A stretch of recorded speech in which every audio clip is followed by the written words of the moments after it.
नमस्कार, मैं doctor PM Tripathi, director Vaid ICS Lucknow, the world this week के इस प्रोग्राम में आज आपका बहुत स्वागत करता हूं। आज हमारे विषय का जो महत्वपूर्ण बिंदु है वो अमेरिका के राष्ट्रपति डोनाल्ड ट्रंप और रूस के श्री व्लादिमीर पुतिन के बीच होने वाली जो शिखर वार्ता है। सारी दुनिया की निगाहें इस ओर टिकी हुई हैं कि क्या यूक्रेन के मसले को लेकर कुछ सकारात्मक हल निकल पाएगा, क्या रूस और यूक्रेन के बीच युद्ध और शांति की स्थिति बेहतर बहाल हो पाएगी, क्या अब यूक्रेन नाटो में शामिल नहीं होगा, क्या अब रूस ने जो यूक्रेन के इलाकों पर कब्जा कर लिया है उसको छोड़ दिया जाएगा। और दूसरा बड़ा महत्वपूर्ण विषय है कि हमारे संसद के द्वारा इनकम टैक्स एक्ट 1961 की जगह पर नया कानून पारित हो चुका है।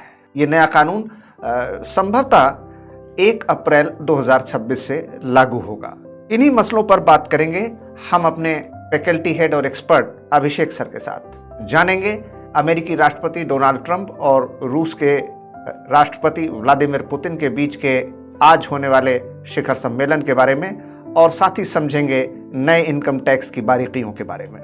अभिषेक, सारी दुनिया की निगाहें इस ओर लगी हैं कि डोनाल्ड ट्रंप और व्लादिमीर पुतिन के बीच शायद कोई बेहतर डील हो जाए, हाँ। शायद यूक्रेन का संकट अब खत्म हो जाए।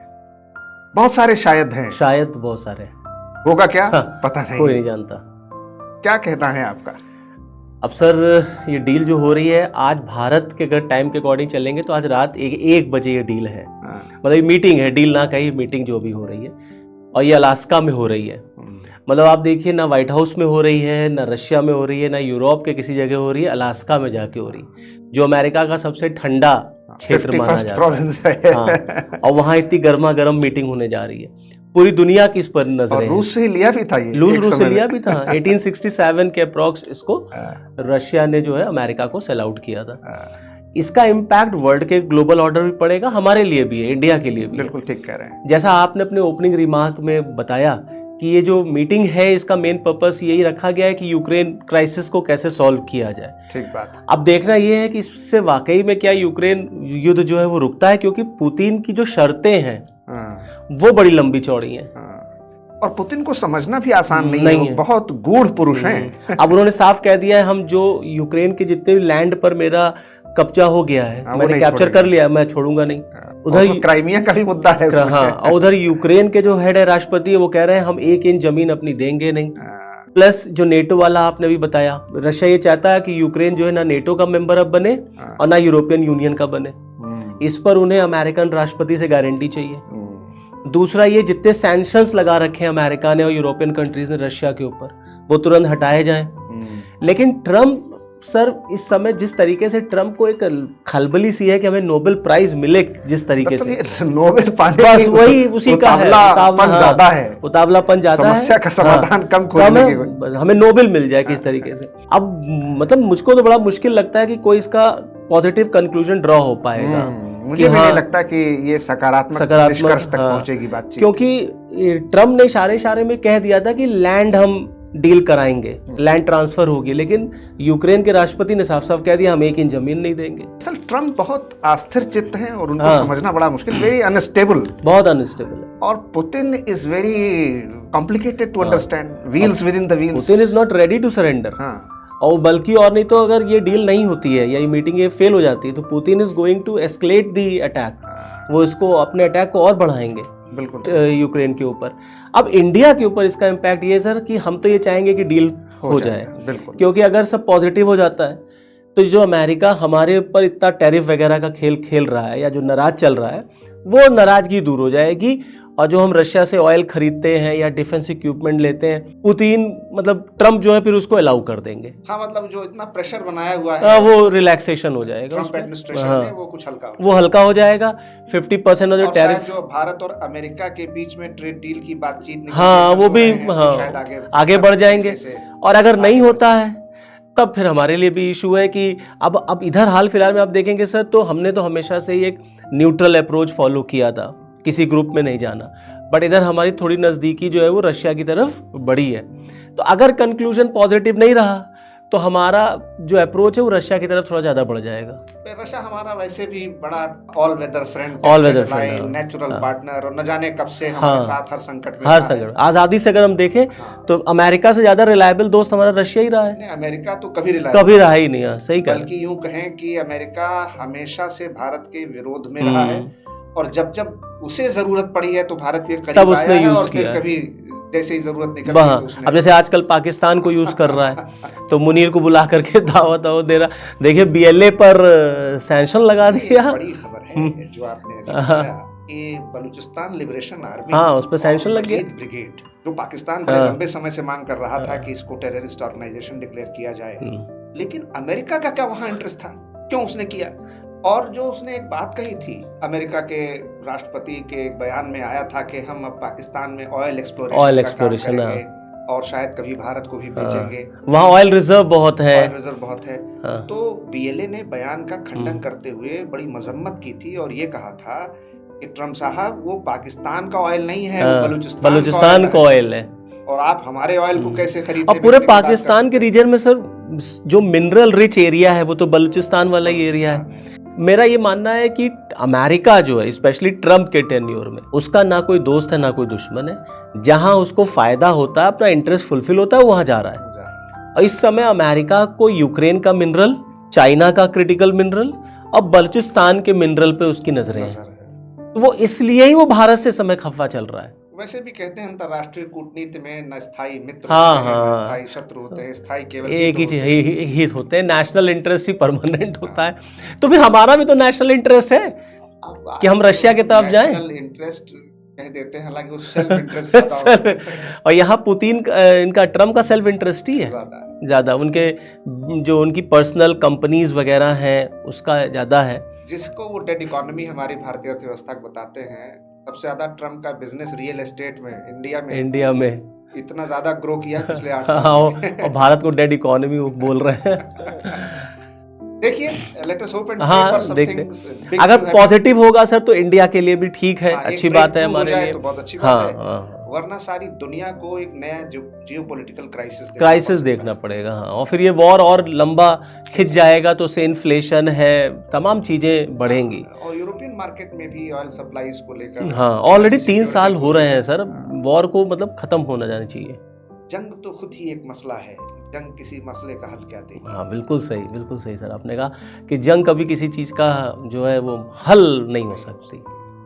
अच्छा, ये हमारा जो इनकम टैक्स एक्ट 1961 का है, अब हमारी जो सरकार है इसको बदल रही है और शायद 1 अप्रैल 2026 से लागू भी हो जाए। तो ये जो नया कानून आ रहा है, राज्यसभा लोकसभा से पारित भी हो गया है जी, इसका और पिछले कानून का, दोनों में अगर आप तुलनात्मक अध्ययन करें तो क्या अंतर पाते हैं, क्या खास बातें हैं इस नए इनकम टैक्स एक्ट की? ये जो नया वाला सर इन्होंने अभी पास कराया है पार्लियामेंट से इनकम टैक्स बिल, और जो ओल्ड वाला था, अगर आप देखेंगे बस एक चीज़ है कि गवर्नमेंट ऑफ इंडिया चीज़ों को और सिंपल बनाना चाहती है। जैसे इस बिल को अगर आप देखेंगे तो जब वित्त मंत्री जी बोल भी रही थी तो उन्होंने भी कहा था this is not going to be a simple tax structure. तो उसमें जितने भी वर्ड्स हैं ना, SIMPLE, सबका अपना अपना मीनिंग है। तो जैसे S का मतलब है स्ट्रक्चर्ड वे बेक। तो ये जो हमारा पुराना वाला इनकम टैक्स एक्ट था ये 61 का है, और बहुत सारे इसमें जो है चैप्टर्स थे, बहुत सारे सेक्शंस थे, लगभग 800 सेक्शंस उस समय हुआ करते थे। उसे रिड्यूस करके लगभग 600 पे ले आए हैं ये, और टोटल 23 चैप्टर्स कर दिए इन्होंने। जब इन्होंने ये नया वाला जो बिल था इसको जब इन्होंने पेश किया था तो इस पर भी विपक्ष ने ऑब्जेक्शन क्रिएट किया था, तो ये विड्रॉ हुआ, फिर सेलेक्ट कमेटी के पास गया और 200 कमियां इस बिल पे निकाली गई। तब फिर से ये नया बिल जो है पार्लियामेंट में पेश किया गया, उसको पास कराया गया। तो टोटल ये आप समझ लीजिए ये है कि गवर्नमेंट, अभी समय जो मोदी गवर्नमेंट है उसका मेन मतलब ये है कि हमें कैसे पब्लिक का ईज ऑफ लिविंग बढ़ानी है। तो जैसे GST लेकर के आए, तो GST भी एक सिंपल टैक्स स्ट्रक्चर गवर्नमेंट ने कहा। ऐसे जो इनकम टैक्स है पब्लिक को पता होना चाहिए कि कानून में क्या लिखा है, उस लाइन का मतलब क्या है। अब क्योंकि आपको पता नहीं रहता है तो number of cases supreme court, high court में बढ़ जाते हैं। दरअसल किसी भी कानून की जो भाषा होती है, जो बहुत कॉम्प्लिकेटेड होती है, बड़ी डिफिकल्ट होती है, बड़ी तकनीकी रूप से जटिल होती है, तो साधारण नागरिक के लिए उसको समझना मुश्किल होता है। और फिर वहां से लिटिगेशन के केसेस बढ़ जाते हैं। तो अब गवर्नमेंट का कहना है कि इस चीज से लिटिगेशन में कमी आएगी। जिस बात पर सबसे ज्यादा विरोध विपक्ष कर रहा है वो ये है कि विदाउट डिस्कशन ये नया बिल पास हो गया। तो लोकसभा से तो 3 मिनट पास हो गया। तो कैसे डिस्कशन होगा? जब बिल पेश हुआ था और डिस्कशन कब था, तो जितने भी विपक्षी दल हैं वो बाहर इलेक्शन कमीशन के खिलाफ धरना दे रहे थे। तो आप जब है ही नहीं संसद के अंदर तो डिस्कशन कैसे होगा? उसकी बात है कि जब महत्वपूर्ण विषयों पर बातचीत करने, चर्चा परिचर्चा करने, डिबेट और डिस्कशन करने का वक्त आता है तो या तो वॉकआउट कर जाते हैं, धरना प्रदर्शन करते हैं। अच्छा, इस बिल में उन्होंने एस्टिमेटेड ईयर, करंट ईयर, इसकी जगह पर एक टैक्स ईयर कर दिया। जब हम लोग सर पहले बिल इनकम टैक्स फाइल किया करते थे तो 2 ईयर हुआ करते थे। एक असेसमेंट ईयर हुआ करता था, एक आपका प्रीवियस ईयर हुआ करता था। मतलब ये है कि जैसे मान लीजिए फॉर एग्जांपल हमको 2024-25 का इनकम टैक्स फाइल करना है तो हम 25 में करेंगे।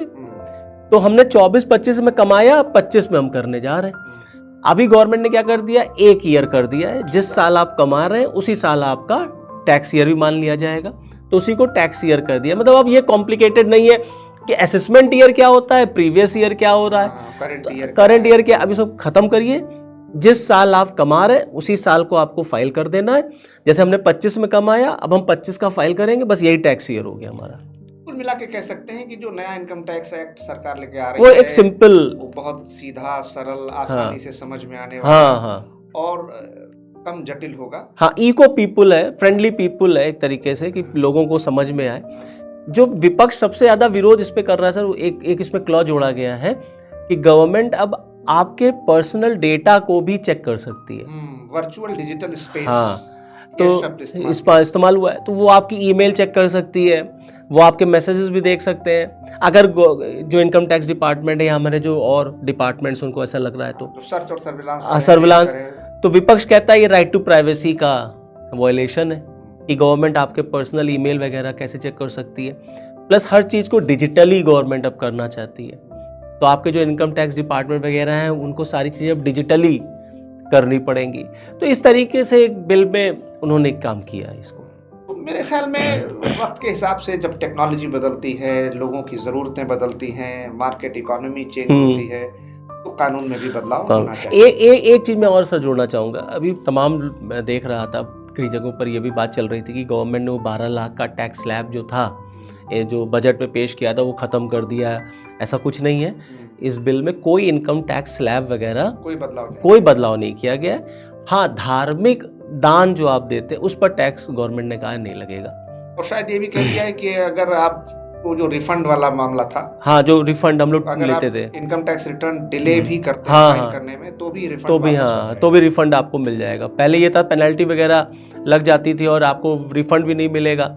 अभी क्या है, अच्छा मिलेगा तो फिर पेनल्टी भी आपको देनी है। अभी ये है कि अगर वो डेडलाइन निकल भी जा रही है और आप फाइल कर देते तो आपको आपका जो रिटर्न मिल जाएगा। तो चलिए, देर आए दुरुस्त, simple, easy and people's friendly. हाँ, तो आपने देखा आज हमारे इस प्रोग्राम में हम लोगों ने बात किया रशिया और अमेरिका की उस समिट मीटिंग का जो कि अलास्का में होने जा रही है, और क्या ब्रेक थ्रू निकलता है, हम सबको इंतजार रहेगा। नया इनकम टैक्स एक्ट, इसके बारे में बातचीत किया। देखते रहिए हमारा programme the world this week. फिर मिलेंगे अगले अंक में, और इसी के साथ आपको जश्न आज़ादी मुबारक।